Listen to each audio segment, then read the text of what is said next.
Meu pai colleu e fixe un pozo de barrera, buscou os homens naqueles tempos, que agora faz un pozo de barrera coa máquina, non? Pero naqueles tempos non había máquinas. E entón,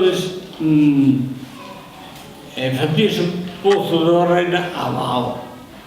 E a partir de aí, pois meu pai sacou a auga e dávase coa bomba desas artesanas. E entón, aí había auga na casa.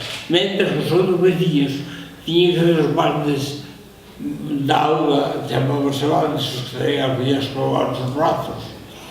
E daquela, pois, aos curráns, chamábamos curráns, por dentro das casas había toxos e curráns. E as viñas tiñen os baldes sorprendidos, porque senón caíalles a auga, tropezaban, etc. Había homes que se educaban con unhas vacas, e teño oído, meu pai a vir, outro que caer de chaval, que buscaba un manantial e decía aquí, o aquí, o aquí.